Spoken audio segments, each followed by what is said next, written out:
Hot Mic is brought to you by Red Wing Shoes of Fargo. Built to last. 3003 Main Avenue, Fargo. Hot Mic with Dom Izzo. Really? Really, Dom? No. I like what Dom's doing. Okay. Dom Izzo. Jeez, come on, Dom. What do you think I am, a magician? Yeah, I'm fired up, Dom. What else could I say? Absolutely. It was great to get on the field, and then Dom came up to me, and I'm trying to walk away from me. I just wanted to enjoy myself out there. Hot Mic. Great job. There's got to be some kind of intelligent question about something. Is up. Coach Dom Izzo, WDAY in Fargo, North Dakota. Can you give me a layup or something? Hot Mic. Presented by Northwestern Mutual. That program is second to none. On the networks of WDAY. You know, if it's not about sports, I find it very hard to concentrate. Here's Dom Izzo. Good Friday morning. Welcome, everybody, to Hot Mic on WDAY Extra, KSFL TV in Sioux Falls, KMBN in Rapid City, and all parts in between at Inforum.com. Happy Friday. We've reached the end of the week here on this 12th day of June, 2026. Glad to be with everybody here as we set to head into the weekend. It is a parking lot edition of Hot Mic, and for those that know the joke, you certainly know what I'm talking about, because it's Friday, and who works on a Friday in the summer? We do, and we got a packed show coming up for you here today as we head into the weekend. Could be the final weekend for both the NHL and NBA seasons. The NBA season could end tomorrow night. The NHL season could end Sunday night. We'll know by the time we come back Monday. We still got a hockey and basketball years to talk about. We'll get to the hockey game for what happened last night here in just a second. We got a lot to get to on this Friday as we go barreling into the weekend. The Texas Tech drama continues to play out. The powers that be yesterday put out it seemed like a hostage video where the head coach is there, athletic director, the school president, all around a table explaining their position on the Brendan Sorsby deal. No one wants to hear it. It will be intriguing. Next week is the Roger Maris annual golf tournament. Gene Taylor is going to be here in town, Kansas State athletic director, and after he made some waves last week, I would hopefully will be able to talk to Gino because I'm sure he will not shy away from his opinions on what's going on. So look for that coming up next week as part of a fun sports week of coverage we got on tap. World Cup is officially underway for those that celebrate.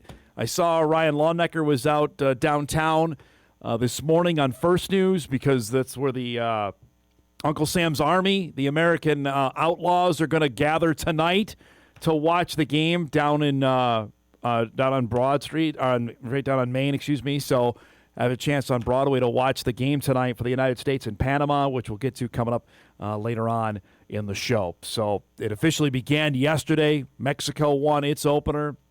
South Korea won a thriller with Czechia, if you stayed up to watch that last night. So it is officially underway for the next month plus. We're going to have that going on across the grand old USA, Canada, and Mexico. We'll get to that coming up in just a little bit. It is Friday. We'll talk some Twins with our guy Cory Provus. We'll not talk yesterday's game because the Twins got blown out 11-0 by the Tigers to officially lose that series. By the way, before we get going, the Red Hawks played a afternoon game yesterday. The game started at 12:30 yesterday. I was driving around heading home after ran a couple errands yesterday at 4:30, and the game was still going. The Hawks lost yesterday 25-9 to the Kansas City Monarchs. 25-9 in a game that featured a couple of grand slams. I'm just looking at the line score real quick here. Kansas City scored 3 in the first, 5 in the second, shut out in the third, 1 in the fourth, 2 in the fifth, somehow got shut out in the 6th and the 7th, put up 8 in the 8th and 6 in the 9th. At 25 runs on 26 hits. For Red Hawk fans, tonight's a big night because they are officially going by the Wood Chippers moniker. I'll spend some time on this later in the show. I don't mind it. I have a total issue with when they announced it and the rollout of this. because this could have been really, really big. It could have been really cool. Like, minor league teams have an opportunity to somehow grab national attention. I don't know if the Hawks capitalize on that. We'll get to that coming up later on in the show. But let's get rolling with last night. Game 5, Stanley Cup Final in Raleigh between Carolina and Vegas. The first 4 games had been dynamite. 3 one-goal games. A game that was decided with an empty netter in game number 4. Hurricanes won game 4 to even the series up. Golden Knights get a power play to start. Pavel Dofayev scores his first goal of the Stanley Cup Final on a great pass from Jack Eichel. It's 1-0 Vegas. Carolina would answer as they've done this entire Stanley Cup Final, where it seems like Vegas will get on the board. Jordan Staal scores again. He has scored in every game of the Stanley Cup Final. 5 for 5. This is his 8th of the postseason on a nifty deflection. We're tied up at 1 after 1. Same score into the second. Andrei Svechnikov had a fabulous game. This is a huge play here for Vegas. William Karlsson gets checked into the boards. He's already been hurt. You can see John Tortorella, the head coach of the Golden Knights, talking with the head trainer. He wasn't thrilled because it seems like that's not a short-term injury. Svechnikov scores on the power play. I'm not sure what Carter Hart's supposed to do there, the Vegas goaltender. It's 2-1 Carolina. Sebastian Aho, you couldn't find him with a searchlight. He's Carolina's best player. Scores here. It's 3-1 Hurricanes. Look at this. Off the skates. Goes top shelf. 3-1 Carolina after 2. Early in the third period, Hurricanes try to apply the pressure. We got to talk about Brandon Bussey, who had not played again since early April. Comes in game 4. Or game 3, played well in the double overtime game. Wins game 4, was great again last night. Here's Svechnikov with his second of the game. That's a heck of a pass, by the way, by Nikolai Ehlers. Little spinorama. Frustration building for Vegas, down 4-1 at that point. They get one back. It's 4-2. Bussey again on the power play makes a big save here. This was a 6-on-4 opportunity for Vegas as they had pulled their goaltender. That one hits the post. Then he comes back and makes the save. And Carolina wins it 4-2. And the Hurricanes are on the doorstep of their first Stanley Cup in 20 years since Matt Cullen won with the Hurricanes back in June of 2006. Bussey was great in net at 23 saves and leading the Hurricanes to the win. And now a chance to win the Stanley Cup on Sunday. 2 days off, no game today, no game tomorrow. As you see the schedule, Game 6 will be on Sunday night, 7 o'clock. That'll be on WDAY for a chance for Carolina to win. If the Knights win it, then we get a Game 7. That will be on Wednesday night, June the 17th on ABC on WDAY. I got a feeling Vegas is going to win Game 6. Hard-pressed to see them get eliminated on home ice, but we'll see what transpires coming up on Sunday night. Nothing wrong. Last week, they missed an opportunity because there was no NHL or NBA on Sunday, which seems like a perfect sports night. NBC has now come in with Sunday Night Baseball. It's good. ABC's got some good counter-programming, and that should be dynamite coming up on Sunday. NBA will resume tomorrow night after the unbelievable finish that we had in New York on Wednesday night with the Knicks rallying from 29 points down to beat San Antonio. Travel day yesterday. They're in San Antonio today. Game 5 is tomorrow night. A rare Saturday night NBA Finals game.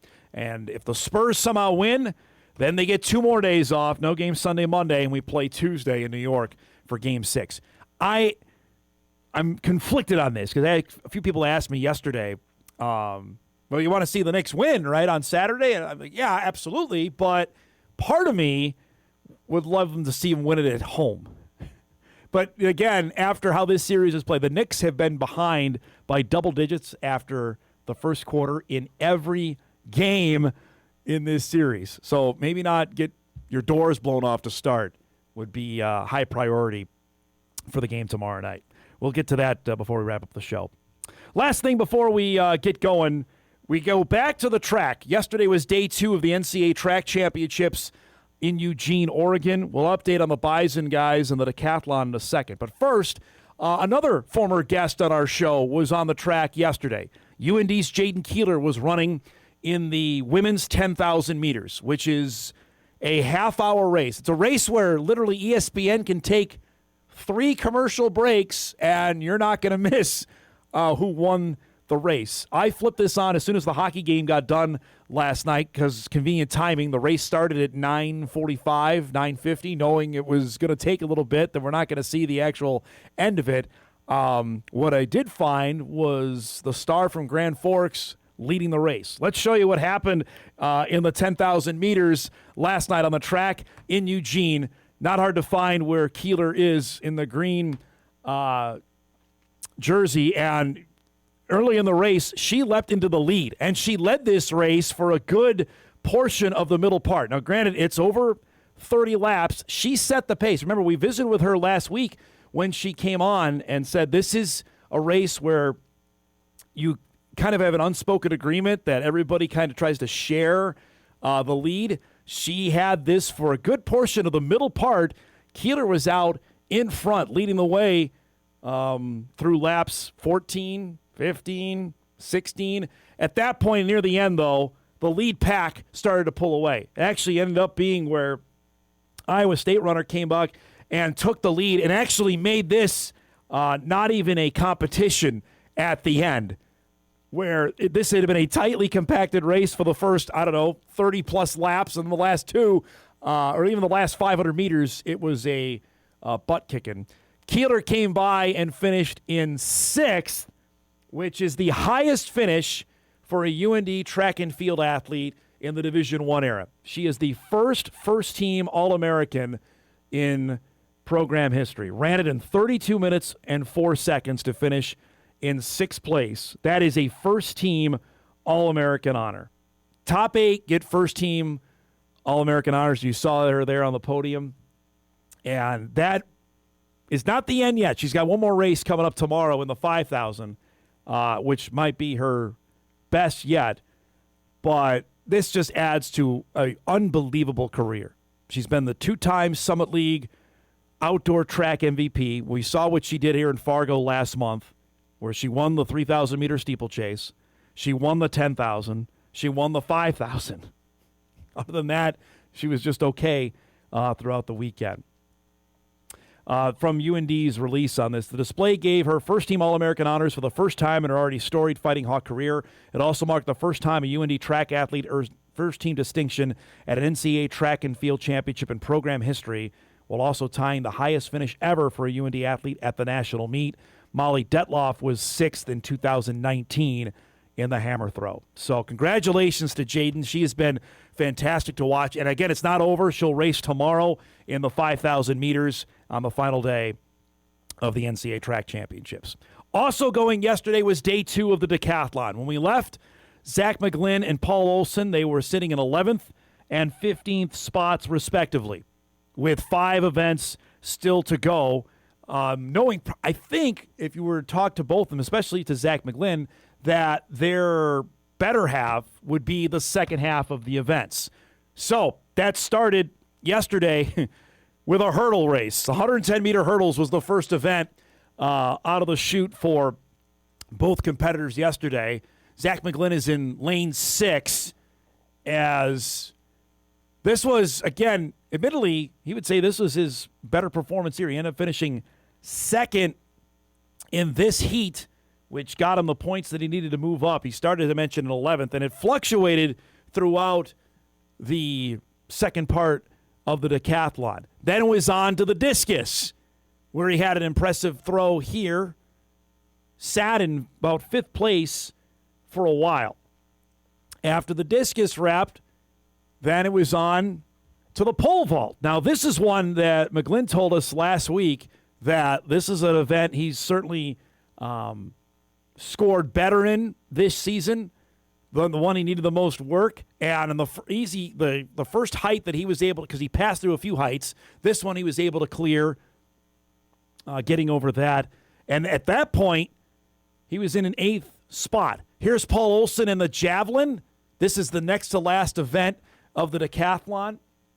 Olson, by the way, registered a personal best, 122 feet 4 inches in the discus yesterday. And then they wrap it up, just because this event is so cruel, with the 1,500 meters.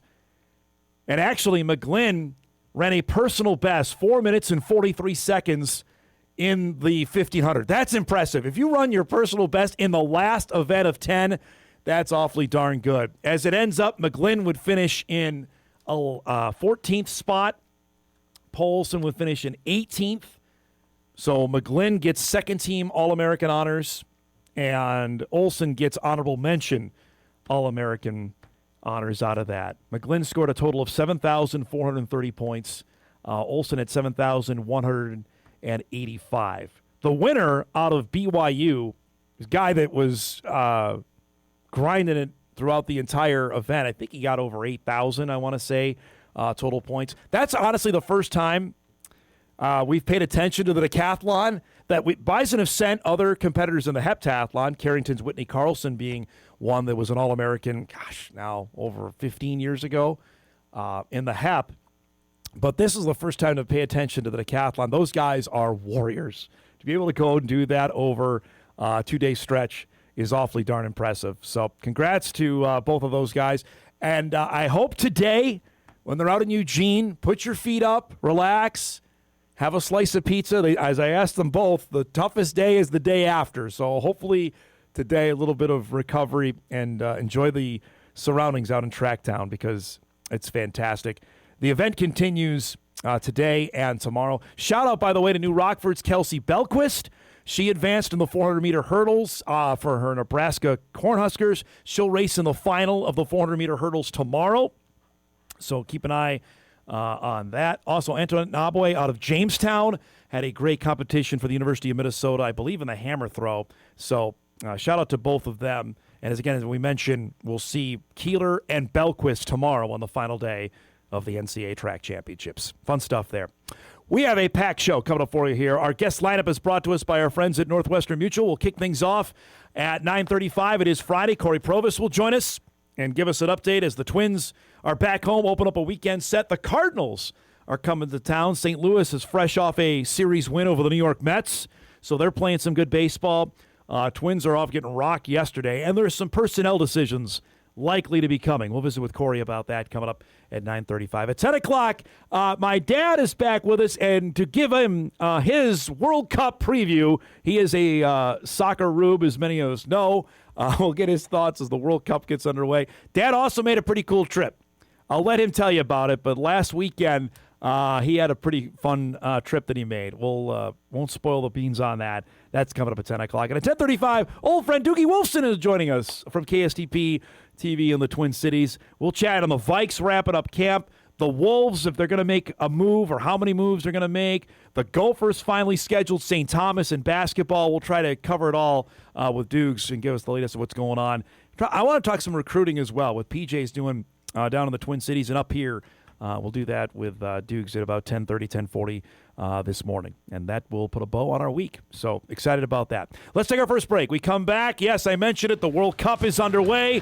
We'll give us our obligatory update and a special shout-out to one of Hot Mike's most ardent viewers.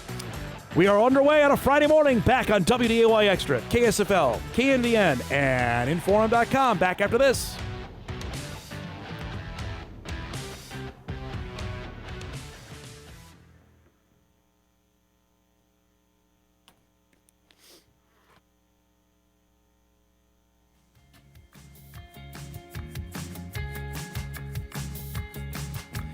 Off and rolling here on a Friday morning. Cory Provus will join us in about 15 minutes. Twins getting ready for the Cardinals coming to town at Target Field. Should be a great weekend for baseball. And then that leads into the high school state championship games being played at Target Field on Monday. So we'll see if we got any local teams alive. I believe only Red Lake County, at least in our viewing area. Perham lost yesterday. New York Mills got beat yesterday. So Red Lake County is our last hope to see if we got any local playing at Target Field on Monday. So yesterday, I was reminded again about the power of the microphone. And it comes sometimes when you're least expecting it. And I'll try and be as brief as I can, which is hard for me to do, as many of you know. But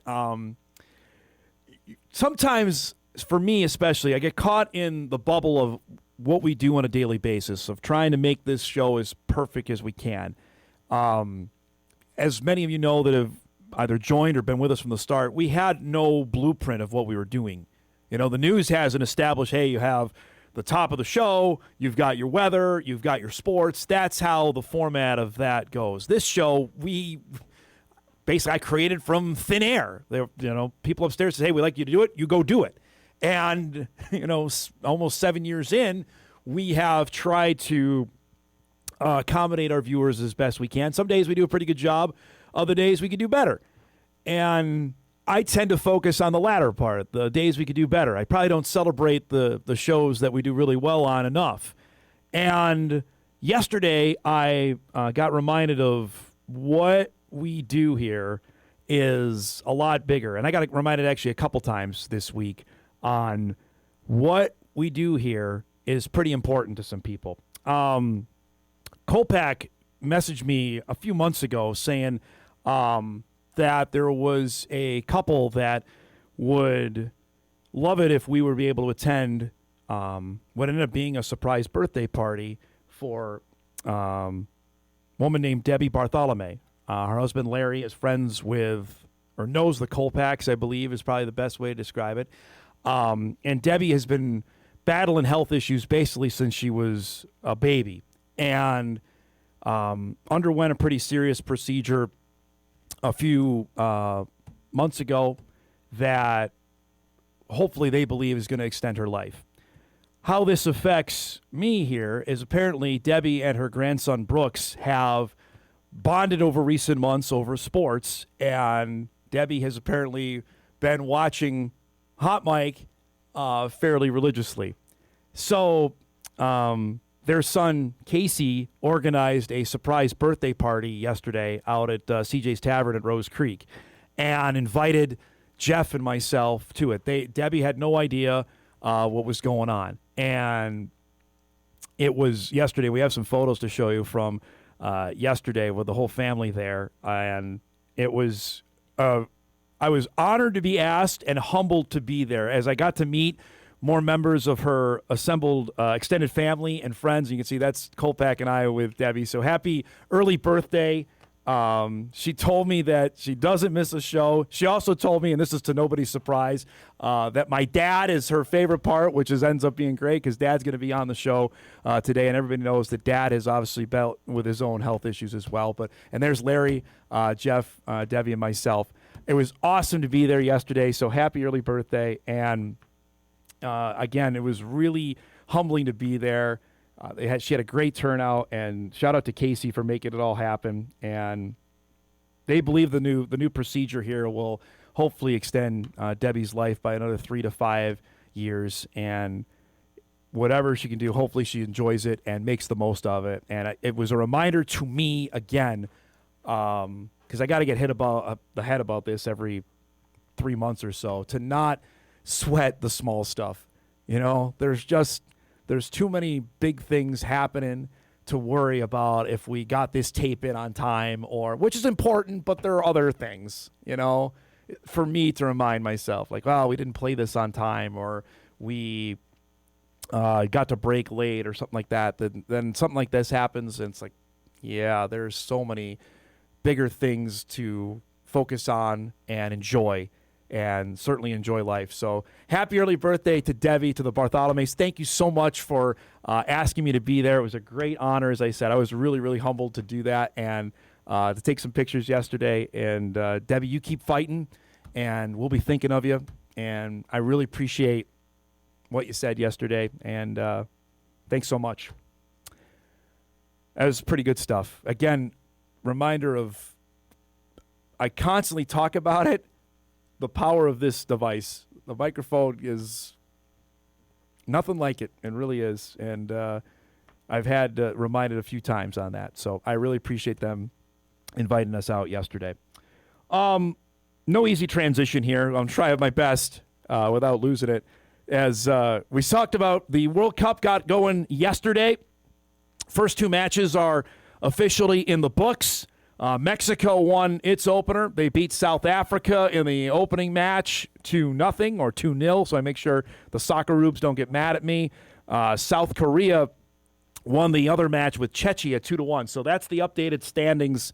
You get 3 points for a win. You get nothing for a loss. Remember, goal differential is a thing in terms of moving on. So that's how Group A. Now, Group B gets going today. Group D is where the United States is in. This is Group B. The Canadians will play later today. They've got their first match with the Bosnia and Herzegovina. That's at 2 o'clock.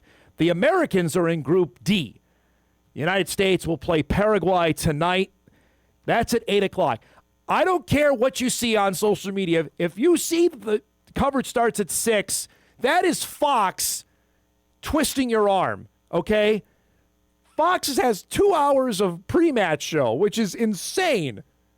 It's the first match. The game is at 8 o'clock tonight, everybody, okay? For those watching at home and for those in the Eastern time zone, it's a 9 o'clock start for you. 8 o'clock tonight. Do not believe your eyes when you see it, because I've already seen it this morning, that game's at 6. I'm like, wait a minute. Unless something happened, the game's at 8 tonight. Fox is trying to fool you on that with 2 hours.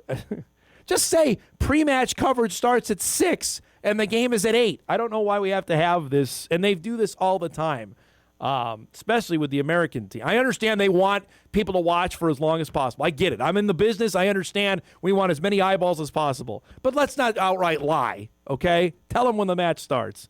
And the match starts at 8 o'clock tonight. And you'll get our well-awaited World Cup preview with my dad. We'll do that coming up in the second hour of the show. That will be worth waiting for.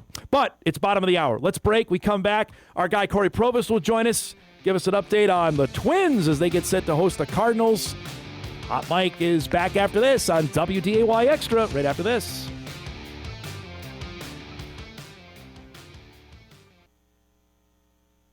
Deep to left center field. Back it goes and gone. The 0-2 pitch. Hey, struck him out swinging at 101. Swinging a drive. Left field and deep. Back it goes and gone. And the Twins walk it off again.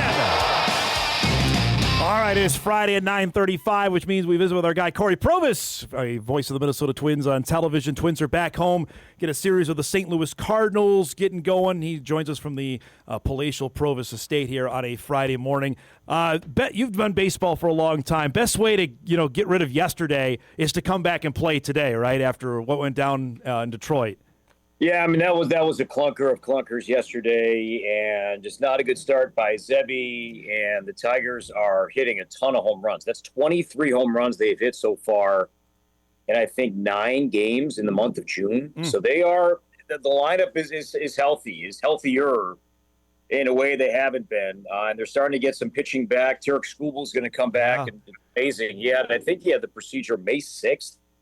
And he's going to be back on the mound against Cleveland on Saturday, which is remarkable. I think playing tonight, the Cardinals are a good surprise. I think they travel really well. The weather looks fantastic. It's a Joe Ryan start tonight. So hopefully there's some good energy and a good vibe of the ballpark tonight. Royce Lewis played second base yesterday afternoon. Corey, give us your evaluation of what the Twins are doing. We talked about it last week. He gets called up, and this is where he's going to have to play. How's it look so far to you? It was great having Morneau with me on the trip, and to have him give his perspective was fantastic because he's been working with Royce, both when the team was on the road last week. He went to St. Paul and began to work with Royce at first base, and Justin was out there early work with Royce, with Luke Keyshaw, the last couple of days too in Detroit. What I love about it and what Justin has acknowledged is that Royce has a great attitude about it. If you remember, Dom, 3 years ago, when the Twins were playing in Tampa, and with the second half of the season, there was this drama about Royce moving to second base, and things were clashing. It just wasn't working. And I get where Royce was coming from and the reservation he had, because the last time the Twins asked him to move positions in season. What happened? Yep. He popped his knee for a second time playing center field. This transition, though, a lot easier. You're staying on the infield. And also, there's not much leverage that Royce has in the matter. I mean, this is kind of where he's got to go right now. Brooks Lee is playing a really good third base. The Twins have to sort out the shortstop position right now. They're not getting anything in terms of offense from the shortstop position, and the defense also hasn't been great. But they're trying Royce on the right side, and I think his attitude has been great.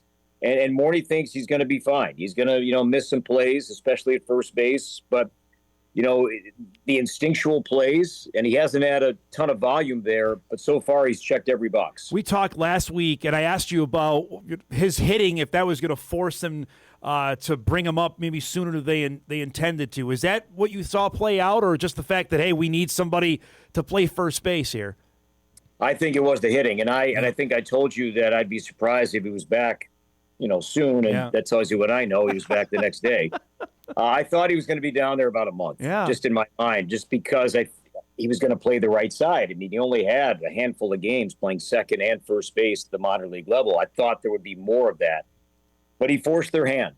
And when you hit 8 home runs in 13 games and you blast 4 doubles and you put up just incredible, gaudy numbers, and you've made swing adjustments, and Morty, too, had a great breakdown of that yesterday on the telecast about what he's doing with his back right foot. He's kind of stepping back and kind of a reload. It's very similar to like a Nolan Arenado swing right now. And adjustments are being made. He's able to wait back a little longer, recognize the breaking ball for an extra beat, and make some adjustments. And with that, his strikeout rate, he's only struck out twice, I think, since he came back. And his strikeout rate was over 30% at the point when he was demoted. So you're looking for some changes and some adjustments and better results. And I think pitch recognition is a big part of that.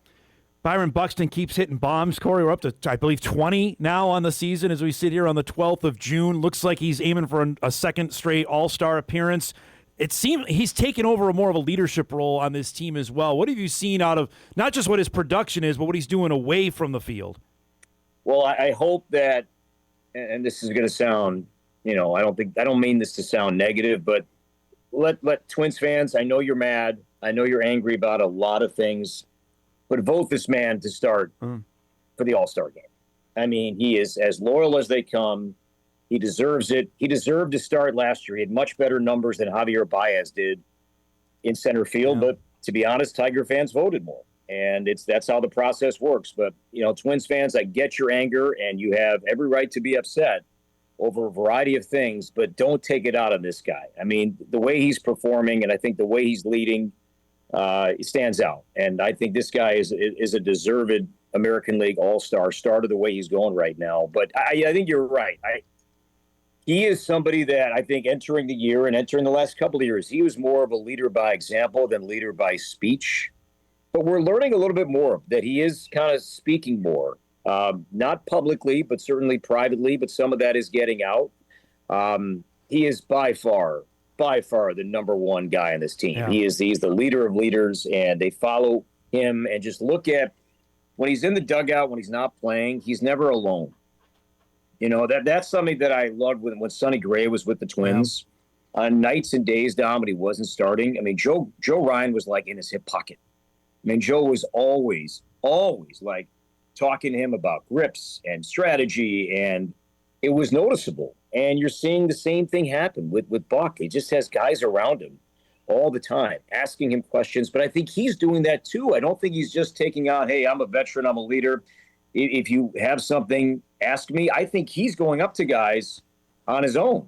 And we've seen it. We saw it in Boston, that little whisper he had. Remember with Austin Martin? That's right. The home run that he hit and kind of told him something. And I get what Austin was saying, and he didn't want to say it. And I understand that completely. But I think he is somebody that he's going up to guys, good, bad, indifferent, and letting them know, like, hey, if I see something that could help you on the field, off the field, even pitching, I'm here. They changed the lineup earlier this week, too. They moved Austin Martin to the leadoff spot and moved Buxton down. Is that a one-night thing, or is that going forward? Do you think that's going to keep going? I think we're going to see this for a bit longer. Okay. And I asked Shelty about that before Wednesday's game, because that's when he made the lineup switch. Buck hit second on Wednesday for the first time since April 5th. And Shelty said to me, he was mimicking, for those listening on radio right now, like shooting dice, like playing craps, just trying to get something going here, and also trying to ignite Austin Martin again, because after a blistering start, he's really cooled offensively, not impacting his defense in right field, but just not getting much in terms of offense right now from him. So, Trevor Larnach hit leadoff yesterday. Kyle Leahy, a righty's pitching tonight. Cody Clemens was in that spot early in the season, but Clemens has been an extra base machine. Yeah. So I think they stick with the Larnach, Buck, Clemens, if that's my guess, going into Game 1 tonight. All right, let's get a couple pitching updates here. First, Taj Bradley had a great start, and it seems like the last 4 starts have regressed. What have you seen from Bradley here? Command. His fastball is going everywhere. His splitter the other night, he had no feel for. He threw how many to the backstop? Too many. Too many. And just so I think we saw quite a bit of non-competitive pitches from Taj, and the velocity is still there. I don't think it's velocity related. I don't think it's injury related, Dom, but I just think it's command. He didn't really, I don't think he had a rehab. But maybe I'm trying to think if he had a rehab start or not. He was only down for the minimum, 14, 15 days, whatever it was. So he just looks off right now. And I don't know. I don't study mechanics enough to say, okay, mechanically, is it whole? Is it different from what it was in April? I couldn't say that, but fastball command just has been poor. And with that, count leverage, and those are some buzzwords you hear from Pete Mackey and the pitching team. It's not there. His first pitch strike percentage got off to a good start. I think it was 6 out of 10, strike one, but then he fell off. He finished, I think, 12 out of 23, so a very low first pitch strike percentage, so constantly behind and wild pitches. So he put himself in harm's way. Just too often was he behind, and they need him. It's a decimated starting staff right now, and Taj is really a key cog here. Email comes in. Don, we asked Cory an update on Mick Abel, which we got a positive one earlier this week on a potential return to the rotation.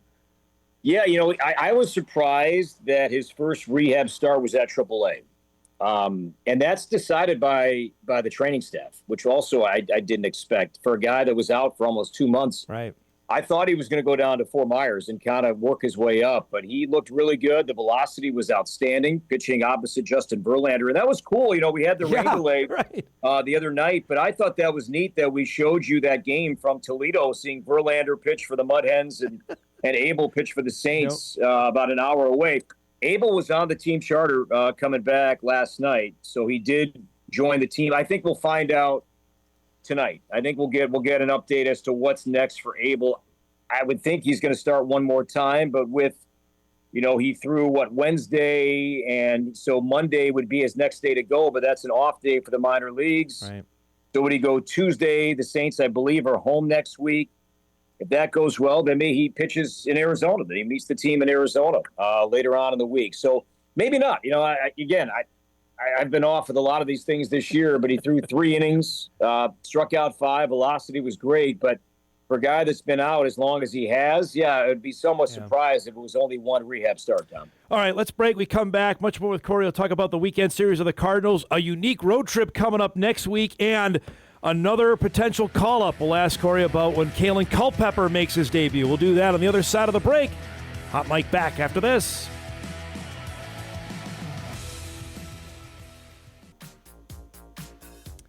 All right, welcome back, everybody. Final few minutes here with our guy Cory Provus. The Twins are home this weekend. Should be dynamite weather. The Cardinals are in town. I just watched Cory St. Louis browbeat my Mets 2 out of 3. St. Louis doesn't have any headline guys. They're good this year. How are they doing this in St. Louis? It's fascinating because I was looking up some of their numbers today, and a lot of their numbers offensively are comparable with the Twins in terms of run scoring, home runs, stolen bases. They're a better defensive team. I think that's a big part of it. I mean, they're top 10 in both defensive runs saved and outs above average. It's a low walk, low strikeout, kind of a Kansas City-esque approach to things that they put the ball in play, but there's some power in there. I mean, and Jordan Walker is a dude for a reason, as I think you saw, and J.J. Weatherhold, excited to see this young standout play. They traded away some older guys. I think they wanted to get younger with Sonny Gray being traded, also Brendan Donovan being traded to Seattle.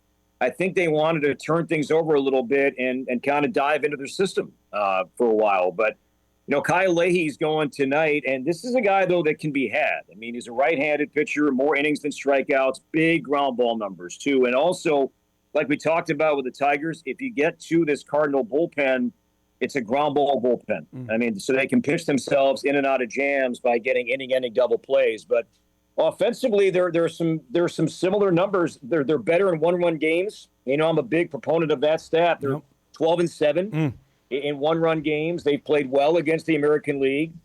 The Twins have played horribly against the National League, but it's not picking on the Twins.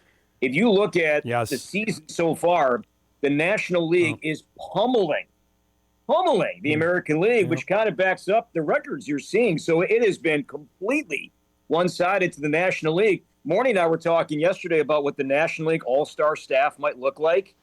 Christopher Sanchez may start. Then you bring in Jacob Mizorowski.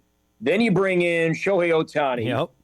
Then you bring in Paul Skeens. Then you bring in Chris Sale. I mean, good luck. I mean, they're fine dudes. They can take you all the way, and then you give the ball to Mason Miller in the ninth inning, and see ya. Who throws 100 miles an hour for the Padres. Yeah, good luck on that. The I don't know if anybody thought St. Louis would be contending, though, in the National League Central, I right? didn't. Yeah. I think they were projected fourth in the National League Central, Pittsburgh fifth. But, to their credit, they're playing well, and they travel so well. Yes. There's going to be a ton of red at the ballpark tonight, which is great. And that's why I love this interleague format, that you get to see these teams every other year.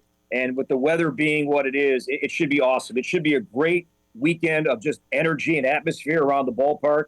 And hopefully the Twins can pick up their play. So if Twins fans are looking at the schedule next week, they're going to see, well, wait, the Twins are off on a Wednesday. Like, nobody's off ever on a Wednesday, as they play Monday, Tuesday in Texas, off day Wednesday, then play Thursday against the Rangers. What is happening next week that they're having an off day in the middle of the week? The World Cup is happening. And the Cowboy Stadium is adjacent to where the Rangers play, and the Cowboy Stadium is a host venue for the World Cup. Now, I can't tell you the teams and the pods and the pools, and your diehard fans can do that, but they just, from a traffic standpoint, did not want to have anything to do with that over there.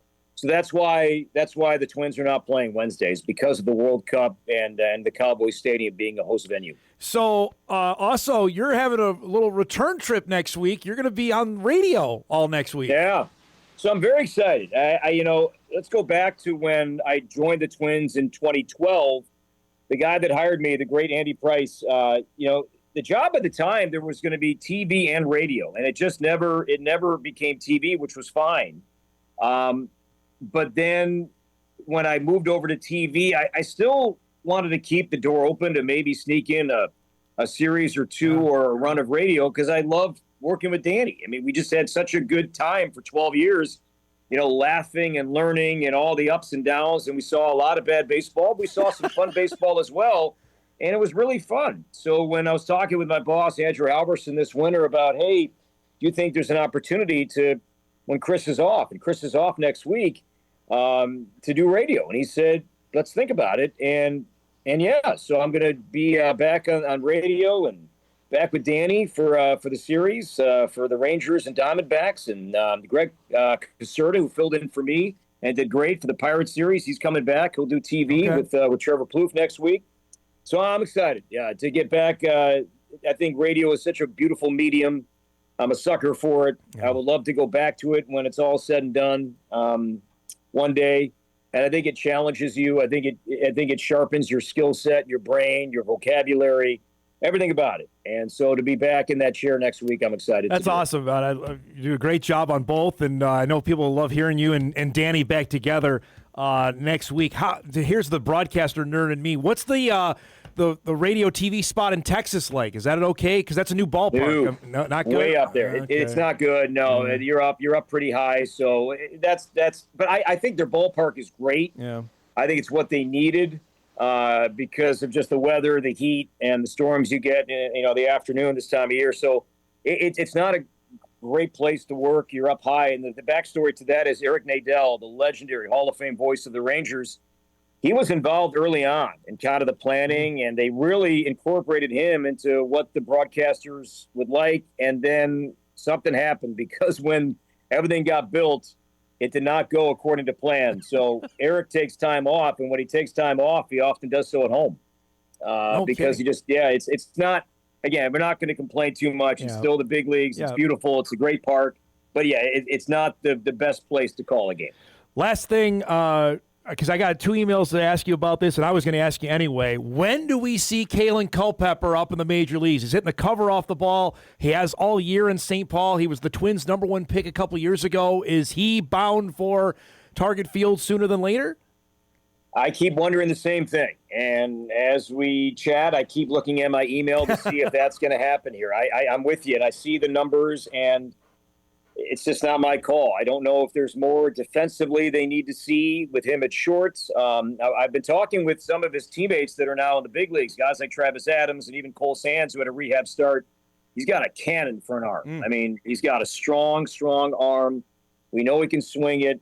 So, I would imagine that conversation's being had internally, externally, and I know, and it's a fair point, and I get why fans are clamoring for it with the way the team is performing right now and the instability at short that we're seeing and the moving parts.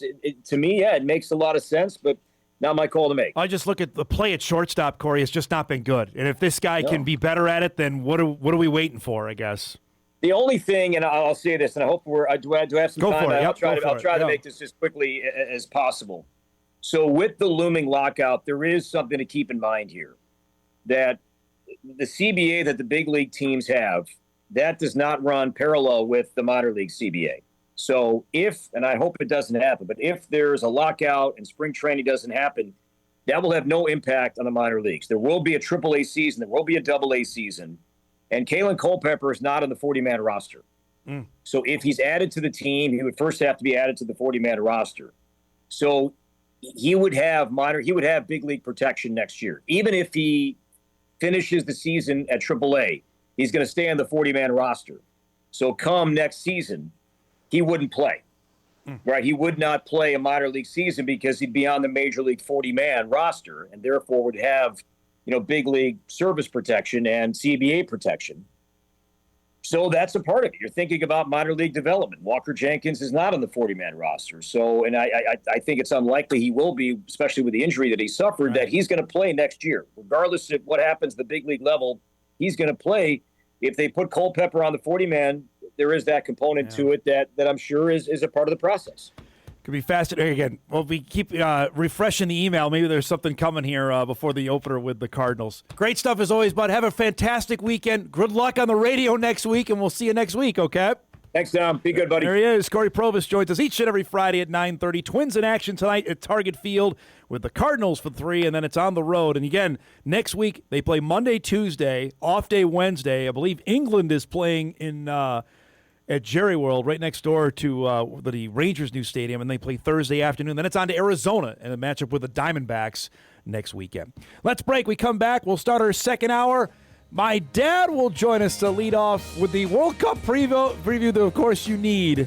That's coming up when Hot Mike returns on WDAY Extra right after this.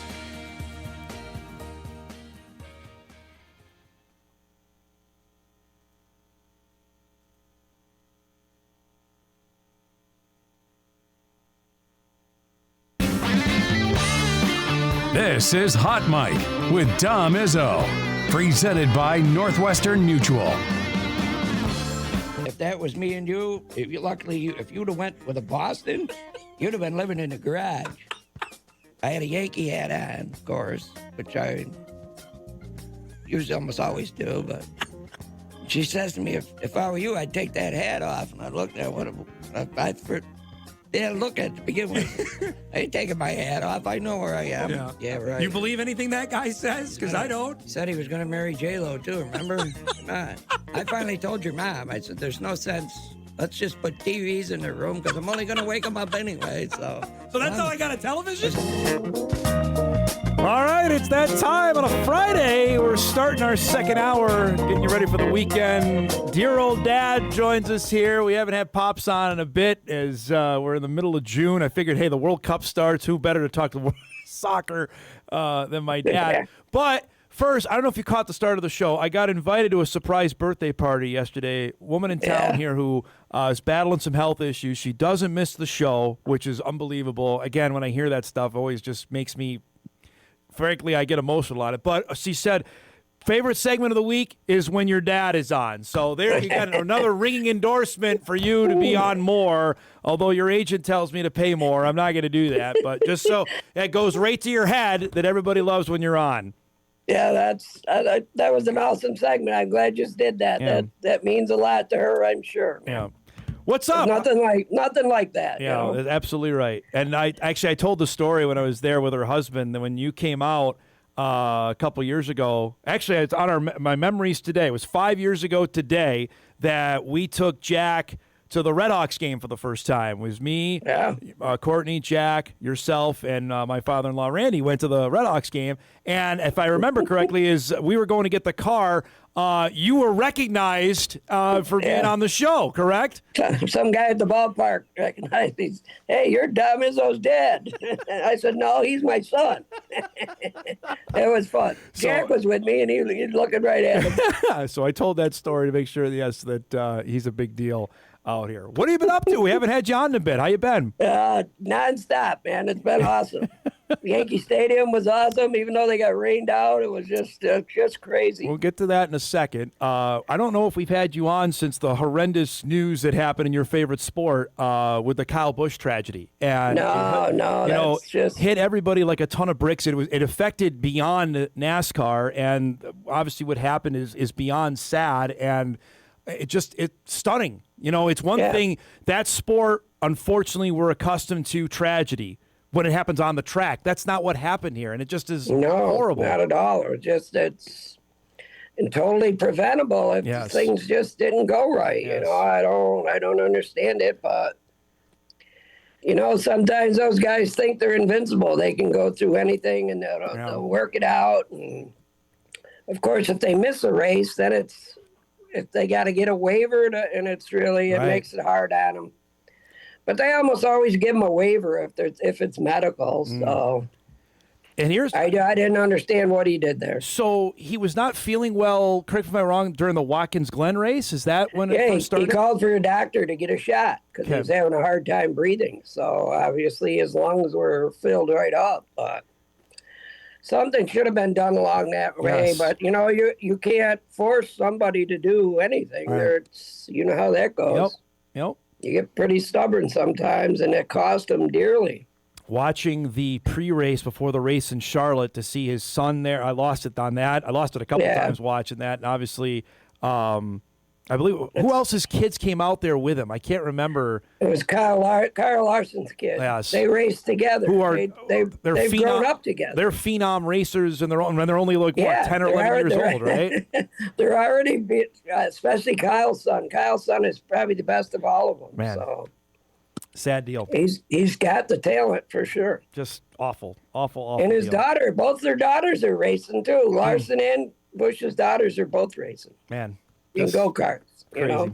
Just really sad deal. It really was. It was just heartbreaking. But Denny Hamlin is on fire here. As I see, he's won 3 of the last 4. What's going on? He is on fire, man. Not only that, the 2 he lost, he should have won. But late cautions cost him the race. Racing this weekend. Toyotas are just a mile ahead right now. But they're at a track you've been to, right? Pocono this weekend. Couple times, yep. That's huge track. Is that one you can see everything, or no? It's too big. You can't see the whole track? No, you can see it all, but it's just, when they're in the backstretch, they look like Matchbox cars. You can see the whole track. Before we move on, how's Amazon Prime doing on year 2? How's their coverage been? I'd take Prime over all of them. Really? Oh, yeah. Okay. No doubt. Okay. As long as I mute Dale Jr., in which I really like. His podcast is awesome, but sometimes he gets a little... Oh, man. But, they stay around for an hour after the race, which none of them do. Fox is gone before the guy gets the victory lane. Well, the networks are holding they got to get on to other things. That's streaming. You can go as long as you want. That's the nice part about it. Yeah, I like that part for sure. They just do a good job. That's all. Are they really racing on a naval base next week? Did I not know this? Road course. Is that the first time, or is this something that has happened before? No, they did it in Chicago, street course. No, but I mean on a naval base. They've not done that before. Not that I know of. That's the first time. So that's in San Diego next week for that race. So that'll be interesting to watch. That's well, these road courses, the same guy wins it every time, so it's kind of hard to, it's kind of like Formula One. The same guy wins every week. What fun is it, But what fun you got to beat him, I guess. So last weekend, you had quite the adventure. Before we show some photos here, tell everybody what happened before you went to New York City. You won an auction?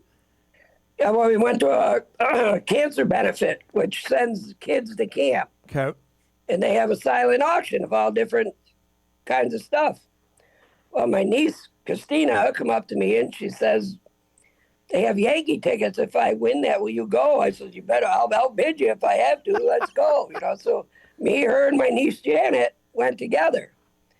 It was 6 box seats and we had to pick any game we wanted to go to. They had a whole list of them. Okay. And we ended up getting it, and it was just unbelievable, man. Unbelievable. And you picked Boston, of all teams. Yes, we did. So you picked to go to the Red Sox. And Saturday night, Boston at New York. So so you went down last Friday to New York City. You had not been to the new stadium. When was the last time you've been to a Yankee game? Was with you in the old stadium. So that was 30 years. That was 30 years ago. It was 1993. So that's 33 years ago at the old stadium. And you got the whole grand tour. We got some photos to show from New York City from your trip there. You even got it looks like a Times Square hot dog. Is that what you got? Yep. There you go. Yeah, $10 hot dog. It was good. So you texted me early last Saturday, and I'm not looking at we're seeing you got unbelievable seats, man. That's fantastic. But I wasn't paying attention to the weather forecast, and it was going to get nasty right around game time. We knew at about 1 o'clock that we were going to be very lucky. We were hoping it would just blow right through. Right. But I mean, we got in, and it was the line to get in was crazy because it was a giveaway. We all got shirts. First 18,000 got a red, white, and blue Yankee shirt. Nice. So we were afraid we weren't going to get that with all the people that were there, but we ended up getting it. And so once we got the box seats, it was crazy. You got a picture here with a guy here. Who's this guy that you sent a picture of? He's our butler. What? He took care of us the whole time we were there, whatever we needed. You see that hat he's wearing? Yeah. I bought it off him. Oh. It had a big rose on it. My mom's name was Rose with the Yankee emblem, so I had to buy it. Even though she hated the Yankees. He was willing to part with that, or how much did you give him? It took a long while. I went to get a new hat, and they were $45. Well, yeah, you're at Yankee Stadium. What'd you expect? Right. So I says to him, how much you pay for that hat? He says, $40. I said, I'll give you 60. He says, no, I'm not selling it. I'll give you the website. I said, all right, give me the website. He come back a half hour later. I can't find the website, he says. If you really want it, I'll take $60. I said, give it to me. He took it right off his head. Took it right off his head, man. That's fantastic. Yeah. Oh, that's a great story. I loved it. So I'm following it, obviously, because I want to. The game's on Fox. Jeter's calling the game. A-Rod and Big Papi are doing the game on Fox. Like Fox made this a big bleeping deal, and literally, I think a half hour after the game was supposed to start at 6:30, by like 7:10, they banged the game. Like, how bad did it get? If you could have seen the radar, that's why they did it. Yeah. It was coming. But I mean, by the time they told us we had 2 hours to get out of there, but we stayed. And we had all kinds of food. We were giving it away. It was crazy, man. So the game is going to be made up August 29th. Are you gonna go back? Oh yeah, all of us 6 of us are going back. Nice. Yep. All right. Yep. So that he called us on. It allowed us to pick a different game, any game we wanted to, and we said no, that's the one we want to stick with. So. We could all make it, so we're going to do it again. That's a Saturday right before Labor Day. If I remember correctly, that's the first college football Saturday. But Bison play that day, so there you go. Oh, yeah? Yeah. So, I can watch. We got a TV right in the booth. So. Well, those photos, I mean, you can get a screamer right in there, right? You better The screen is about halfway from that box, Okay. so it'd have to fit right through there, but we could, And you know what? And then just pictures don't do it any justice. You're so close. Yeah, It's crazy. And man. I thought of this right away. And Stephanie, my sister, said it. Aaron Judge isn't playing now. Right. He'll be back by August 29th, so you'll get to see him then when you go. Him and Giancarlo, they should both be back. So hopefully, anyway. And would you? That's the first thing we thought of. Yeah. Oh man, now we get to see Judge Yeah. anyway. But the whole time we were there, not one player come out into the dugout or nothing, man. So they must have known. So Yeah, that they this knew thing- what was this going thing on. happened. Yeah. What'd you make of the new place? Because the old stadium is right across the street, is a parking lot now. What did you make of the new place? Yeah, it was pretty cool for sure, man. I mean, it was just. I mean, I already told them all that inning 4, 5, and 6, I was going to walk the whole place. But with the rain delay, the concourse there was so packed you couldn't move. I bet you couldn't move, right? Yeah. No, we just stayed right in. I just stayed right in the back. So. Well, hopefully next time, because I know Monument Park, you told me, was closed. You got to get They there. did. They closed it because of lightning. Yeah, so. you got to see that. That's worth, honestly, that's like a mini Cooperstown. I hate saying this because the Yankees are what they are, but it really is. It's a mini Cooperstown out beyond center field. And I got to actually go for work to see everything out. They have Roger Maris's whole plaque, everything out there. That is worth an hour alone before even going to your seats. Well, so you got to make sure you do that when you go back. Because when we first got our seats, there was people in there, and then they threw everybody right out. Did they really? So it was, they had to get everybody out of there. So, all right. So you get 2 trips, man. There you go. That'll be I can't wait. Fantastic. I mean, it's not bad. All I do is sit and ride. My niece does all the driving, so it's awesome, man. How was New York? How was traffic on a Friday in New York City? Not bad at all. Okay. Not bad at all. All Going in, it was like noon by the time we got in there, so it wasn't bad. And Okay. even Sunday morning coming out, there was nothing. Yeah. All right. Well, there you go. So, and everything else, we parked the car, Yep. said we pick it up Sunday, and we took the subway back and forth all over the place. Subway's awesome. I love that in New York City. Oh man, It's fantastic. going to the game, you couldn't put one Correct. more You can't- person in can't there. Man. move. It was just jammed. Yep, that's exactly right. Nothing but Yankee shirts, man. It was of course, awesome. yes. I'm sure it was great. Before we go, I don't know if you know this, the World Cup officially started yesterday. Are you ready? Are you prepared for the next month of soccer? What is that? World Cup? Oh, soccer? Yeah. Yes. I'll watch the USA if I get a chance. But, They play tonight, just so you know. oh, know if well, you know maybe that. I can go right through my screen door like I did at your house. Don't break anything at your house. I don't think you'll be that excited to talk about anything that happens. But I probably won't. And but I hate to- I'm sure I'll catch some of it anyway. So I hate to inform you this, the Italians didn't even make it. So the Italian team isn't even in it. Well, it's rigged. Got to be rigged then. What about that Knicks game the other night, man? What was that? Holy shit. Unbelievable. Did you make it to the end? Oh, yeah. All right. Yep. That's a win Yep. for yourself there. All right. Yes.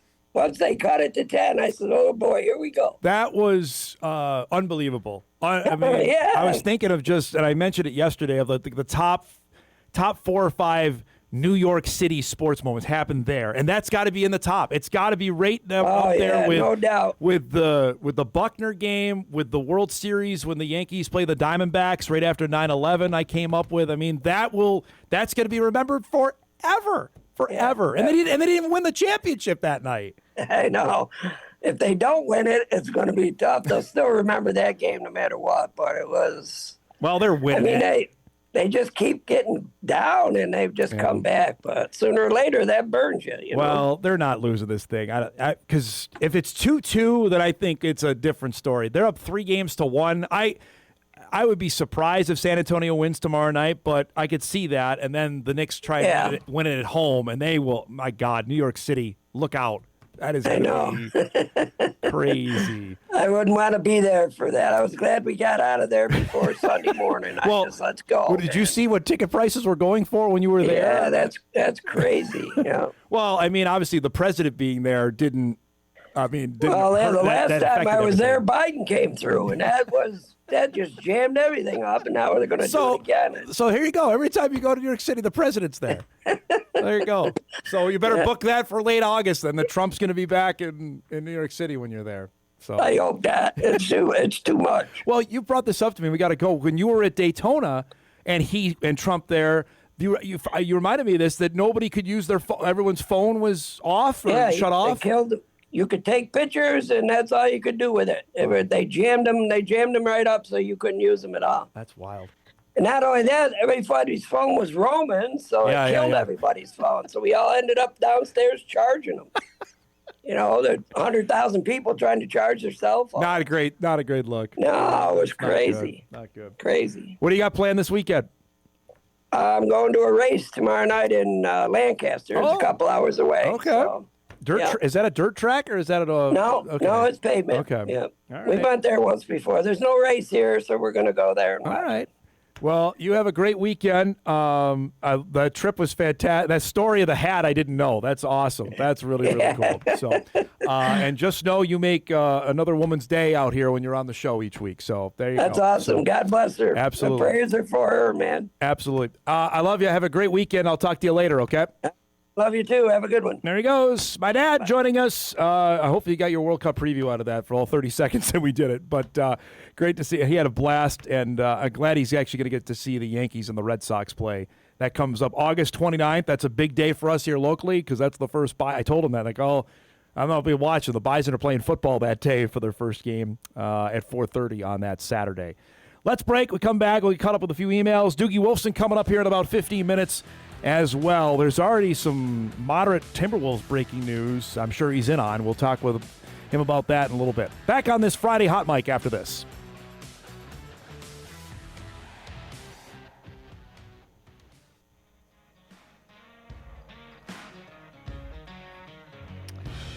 All right, welcome back, everybody.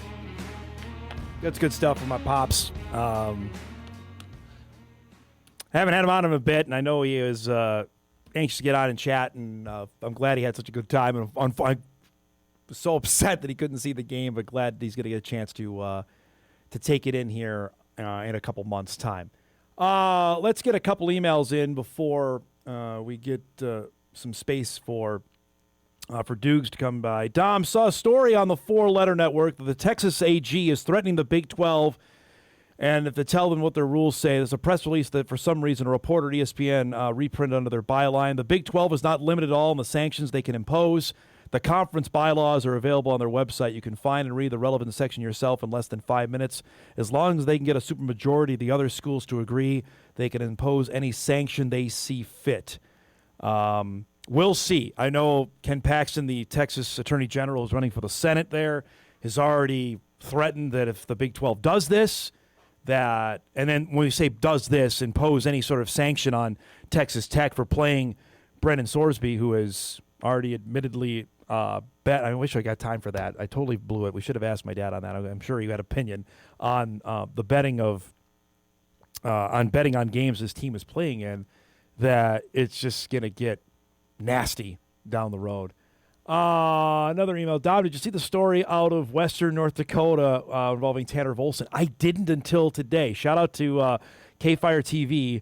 They did a story yesterday. Former Bison All-American offensive lineman Tanner Wolfson, who is part of the Drake Volunteer Fire Department, helped deliver a baby in the middle of the night, in the middle of April.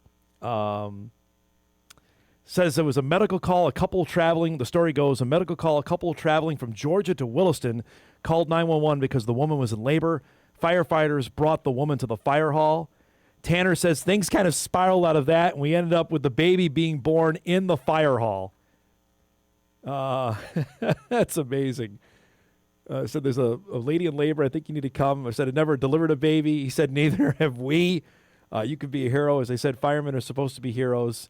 And there you go. So they were honored yesterday in Drake as they were given stork pins for delivering a baby in Drake back in April. I mean, I've already known the guy he was a legend long before this happened. Meeting the Wolfson family was one of the highlights I've had in covering sports in North Dakota, and that might sound like hyperbolic.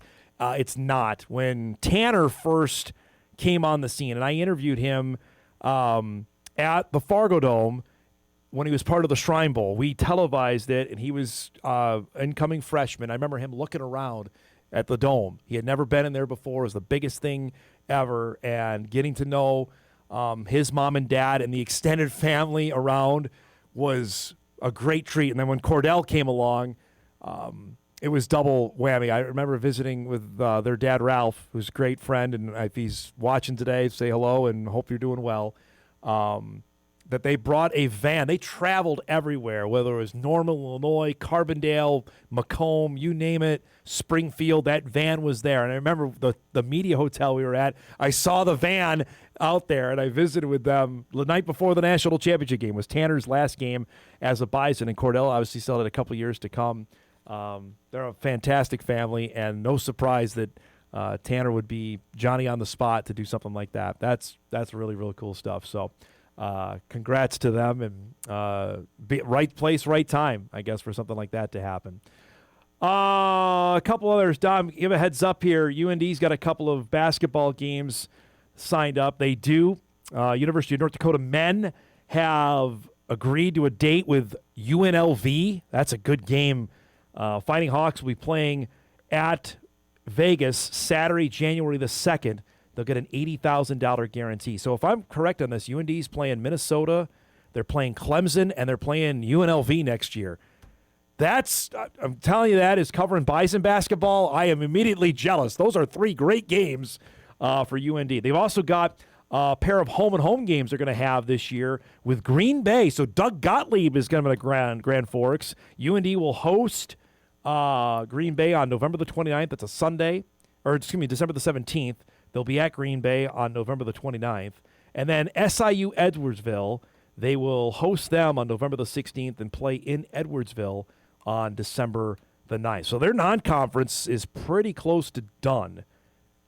Bison only have like 4 dates right now. And I know Richmond's going to get all on me. Well, you'd think do scheduling, which I'd love to do that. But we know the challenges on that. So we'll see. Lastly, and shout out to our guy Tom Miller. He visited with Eric Schmidt. You can read the story at Grand Forks Herald. This was his first real public comments. I know he did a podcast as well, did Schmidt, earlier this week, the UND Football 360 podcast, where he explained it, and I'm hopeful we're going to get Eric on next week. He just couldn't accommodate our time to come on. He said, you don't run and hide, you meet it head on. I think anybody that has been recruited by our staff understands that we're going to do this thing to win our league, win a national championship, and we want to do it honestly with integrity. Any questions recruits have or parents have, we're not even waiting for questions. We're saying, hey, this is what happened. This is what we believe in. We're going to live with the decision. We're going to move on from it. We're not going to complain about it. At the same token, we're going to do everything we can to make sure that we're doing what we can do to make sure that North Dakota is getting the kids here that we want within the rules. Of course, now they've been put on probation from Travis Steps, the cornerback coach, having impermissible recruiting conversation with a player that wasn't yet in the portal. UND self-reported the violation, got a $25,000 fine, a 1-week ban on communication with recruits in January during the portal window. That, to me, seems pretty – that's a large penalty for an FCS program. 3% reduction in official paid visits. And that one's not going to be anything to sneeze at either. That's a big deal. In this day and age, the majority of the kids commit on their official visits now. It's not in camp season. I know the Bison are having their camp. UND had their camp this week. It's happened on their official visits. How many times have we had a commit come on and say that? So that's a deal. Again, to me, this seems like, and I think Schmidt said it, it's like getting a ticket for going 26 in a 25-mile-per-hour zone or a 36 in a 35-mile-per-hour zone. Everybody does it. I'm not sure why the NCAA decided to hammer them, outside of the fact that they self-reported it. That, to me, is the only reason why they decided to wage war and pick on UND on this. Because how else does a guy who goes in the portal one day on a Tuesday and then Wednesday miraculously knows, I found my school? Like, what? How does that happen without some sort of tampering taking place? And it's happened time and time again. And apparently UND wanted to, or the NCAA wanted to pick on UND in a fight they know they could win. They're not going to fight Georgia or Florida or Alabama or Michigan on a fight like that. Too bad. All right, we'll break. We come back. Dukes will join us. Darren Doogie Wolfson from KSTP Sports in the Twin Cities. We'll run the gamut. We'll run Vikes, Twins, Wolves, Gophers, you name it. That's coming up when Hot Mike returns after this.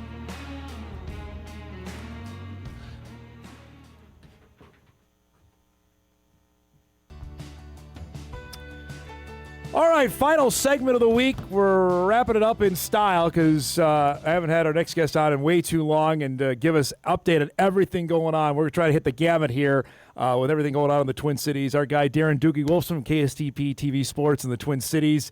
I've known Dukes forever, and it's good to have him back on, especially off a shoot, so I know he's in the middle of doing something. So I'm going to try and hit as many topics as I can. I just saw on the Twitter feeds, and you're probably way ahead of this, the Wolves have made it known Beranger and McDaniels are off limits, which I'm A-OK on that. What's the chances of, is Giannis going to be a Wolf? What are you hearing on the Wolves stuff? Well, I mean, let's go back to February. By the way, Dom, good to be back with you, TGIF. I mean, let's go back to February. The Wolves had legit interest then in Giannis. I've said for a while, I just don't see how the two teams match up when you consider what Miami can offer, what the Celtics could potentially offer.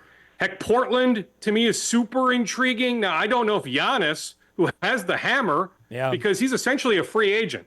So to me, you're not offering a ton without some sort of commitment from Giannis's camp, that he's signing an extension. But I've long thought the only pathway to Giannis ending up here teaming with Anthony Edwards was you had to offer Jaden McDaniels. But I know what the front office thinks of Jaden. It's not just Jaden. The Bucks allegedly want Jaden plus Naz Reid, plus Terrence Shannon Jr., plus 2 first-round picks.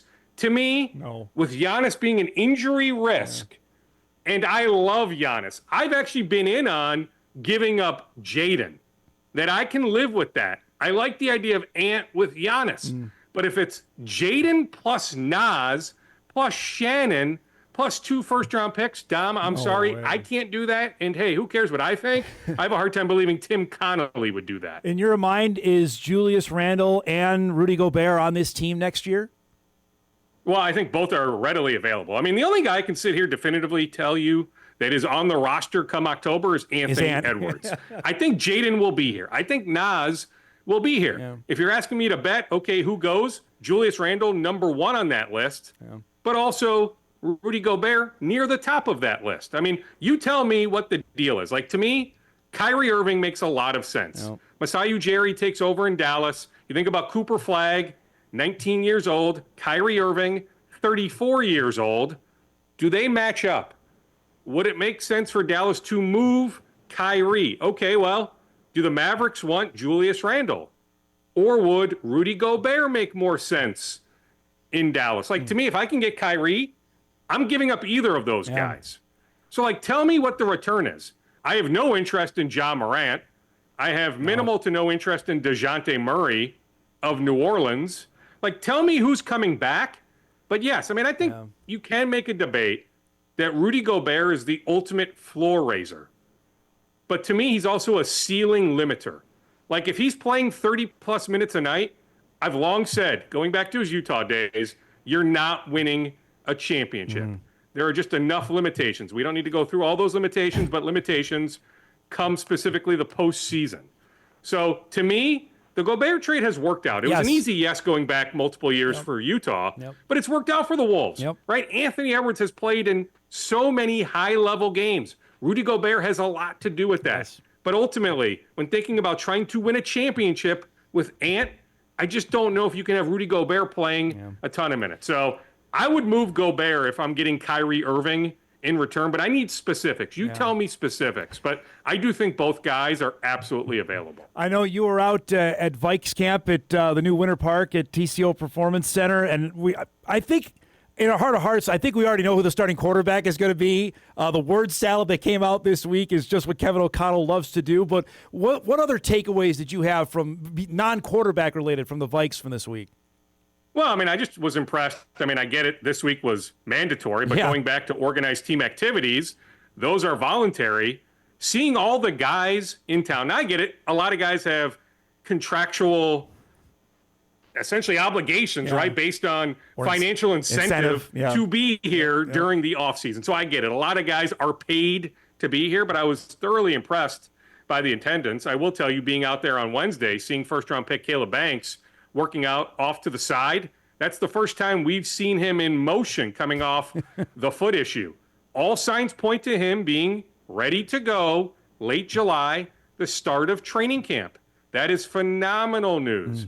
Little troubling to see Blake Cashman working out off to the side. My understanding is pretty minimal type injury. He should be fine. So just looking at the health of the roster, plus on the quarterbacks, I mean, the thing I was keyed in on, I've watched Kyler Murray from afar enough, but just watching him up close, how accurate he is, the way he spins the football, the way he throws it, was super, super impressed. Now, that being said, I can tell you specifically from being there Wednesday and Thursday of this week, the mandatory minicamp, I thought J.J. McCarthy was a touch better. And hey, it's 7-on-7. How much can be gleaned 7-on-7? Now, some people will tell you 7-on-7 can tell you a lot, but to me, like come early August, the full pads come on, that's when we really lock in. But I do think McCarthy played just a tick better. He did check down the ball a good amount on Thursday. But I thought overall, the 2 days I was there, I wasn't there on Tuesday, just watched our video. But watching up close Wednesday and Thursday, I thought McCarthy had the better of those 2 days. Dukes, is a complete conspiracy theory if J.J. McCarthy is not on this team when the Vikings season begins. Is that like less than 1% chance of that happening? Oh, I wouldn't necessarily dismiss that. I mean, I haven't heard of any recent trade steam, but I can make a compelling case, Dom. He would be a pretty good backup in a lot of spots. He's 23 years old. I've said I've been bullish on J.J. McCarthy for a while. Now, to me, the biggest concern right now is durability. I have more belief in J.J.'s ability compared to durability. But if you can get a decent draft pick, you have Carson Wentz here. Really, is Carson Wentz your number 3 quarterback? I wouldn't be shocked at all come early September, Dom, if J.J. McCarthy is elsewhere, if Kyler Murray is your starting quarterback. Carson Wentz is your backup quarterback. That's what I've been on that train for a bit because I don't think they signed Carson to be number 3, but I'm not there. You are there. I know you were you visited with a friend of our show in Johnny Tower. I have to imagine, like, was there a relief from the St. Thomas side of this? This finally happened that the Gophers and St. Thomas are going to play basketball? Because I've heard about up here, Dukes, for like 3 years now. Yeah, I mean, I think like going back to Ben Johnson's first year, that's when the game should have happened. Yes. And Ben was never considering playing St. Thomas. He only looked at the negatives. Now, to me, if you go back to Ben Johnson's roster his first year, that first year of Division I, Johnny Tower, St. Thomas, the Gophers win that game by 35 points. Yes. You just should have played the game then. But Ben Johnson was never going to play the game. Nico, I get it. First year, needed to see what he had. But to me, once Nico came in, it was always a matter of when, not if. So can't wait for later this year. Glad it came together. I thought it might be a women's-men's doubleheader, but they were able to create separation by a few weeks, create that much more excitement leading into the women's game and the men's game. Johnny, I mean, I was with him on Monday for a while. I mean, you think about all the players he's lost. Yes. I mean, Nolan Minnesali, $2 million. I get it. You take the $2 million. Nolan was here for 2 years. Good for him. Get paid at Marquette. But then you lose Isaiah Johnson-Arrigu to Northern Iowa. You lose Ben Oosterbaan, and I might be saying his name wrong. Oosterbaan, but good player. You lose him to San Francisco for $350,000. Those two hurt Johnny a lot, especially Ben.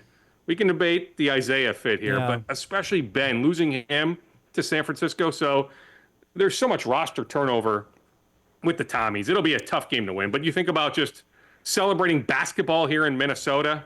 I am so happy this finally got across the finish line. Last thing, we had Cory Provus on in our first hour, and I asked him on Kalen Culpepper. You visited with him. Are we? Do we get a press release soon from the Twins that he's up with a major league team in the imminent future here? I mean, I thought he would be in the starting lineup Tuesday in Detroit. I mean, I did. I mean, like Uncle Mercy, what else are we waiting on, Dom? I mean, I get it. There are some questions about the defense, the bat absolutely plays at the big league level right now. Yeah. I've watched him at 3:30 in the afternoon at CHS Field in downtown St. Paul take ground ball after ground ball. I trust him enough defensively. He is 23 years old. Yeah. Forget the Super 2 arbitration talk. Dom, we don't even know what the new collective bargaining agreement, whenever that gets done, what that will look like. Will Super 2 arbitration even exist? He's not 19 or 20. Make the move now. Yeah. I can only take so much of watching Ryan Kreidler and Tristan Gray at shortstop. And hey, it's not a knock against those guys. No. You look at the 26-man roster. Somebody presented this question to me the other day. I'll ask you. Of everybody on the 26-man roster right now, how many guys can you say, and hey, this is subjective, but how many guys can you say are playing well? To me, I'll let you think about it. Byron Buxton, Joe Ryan, and Cody Clemens, perhaps. I guess we can say Cody Clemens. Maybe Brooks Lee. Now, hey, Ryan Jeffers, if he were healthy. Say Jeffers was in that. Yep. Named also. But that's 20-ish guys on the 26-man roster that are performing average or really below average. That's why they are a season worst, 8 games under 500 right now. You're the man. I know you got a bunch of stuff to do. Thanks for doing this. Have a great summer, and we'll catch up. We'll do this again down the road, okay? I appreciate the invitation, Dom. Have a wonderful Father's Day next week. You too, man. Good to see you. There he is. Doogie Wilson joining us, KSTP TV Sports in the Twin Cities. He is plugged in as anybody and gives us the lowdown. There we go. Ran the gamut. We got Wolves, we got Vikes, we got Twins, and the Gophs in. I had heard that number on Minnesota as well. I mean, Shakari White last year got $1.5 million, I think, from Virginia. So if you don't think there's big money coming to the Summit League, there you go. There's 2 guys that were getting over 7 figures to leave their respective schools. We'll take our final break. We come back. We'll put a bow on things, get you ready for a great sports weekend as Hot Mike wraps on WDAY Extra, KSFL TV, KMBN, and Inforum.com after this.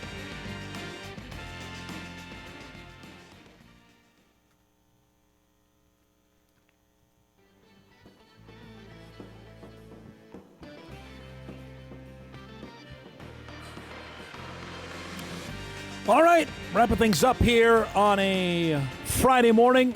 Great week of guests. If you missed any of them, you can go back and podcast them at Inforum.com. You can watch our full replays of our shows on WDAY+. One scheduling note, I am out next week. The Jackman is enjoying his birthday next week. I have done that since he's been born, so I will be gone next week. Sam Getzinger will fill in admirably. He'll do a great job, and we got some fun guests that Sam will have on tap next week. I'll be back a week from Monday. I believe our show will be live in Wahpeton that day at Cody Mauch's football camp. We've done that each of the last couple of years. It's been a blast, and looking forward to being back down there to see the big man from Hankinson and hopefully fully recovered from his knee injury that he suffered. First time he's ever missed any significant time on the football field. So that'll be fun, and looking forward to first vacation a little bit. So it'll be nice to step away and enjoy some time out of the office for a little bit. One thing got sent to me here. On3, the On3 network, which is a college football, basketball, baseball, a little bit of everything site, has put out its group of 6 power rankings, which never we would care about, but now we do. It is Boise State at 1, UNLV at 2, New Mexico 3. That's important. Those are 2 teams right in North Dakota State's league. Navy at 4, San Diego State at 5, Memphis at 6, South Florida at 7, and 1 North Dakota State at 8. Writing it says it's not taking long for other FCS programs to establish themselves in the FBS, and none of them made the jump after winning 10 of the past 15 national championships. North Dakota State's defense doesn't appear to have many holes after addressing some needs at cornerback, and the Bison brought back star guard Griffin Empey along with several other interior linemen on either side of the ball. That's Keenan Wilson and Logan Larson should be brought up as well. The questions are at quarterback and the offensive skill positions. 5th-year senior Nathan Hayes will get his shot. 7 touchdowns, 1 interception over the past 2 seasons. Running back DJ Scott, wide receiver Jackson Williams, and other unproven players will need to step up at the skill positions. We have talked about that. When I get back from vacation, we'll be, 60-some-odd days away from the start of the year. It'll be the ramp-up really get going, and we'll hammer that even more so to get ready for the upcoming football season. Can't wait for that. Good stuff. All right, let's do some What to Watch before we get out of here.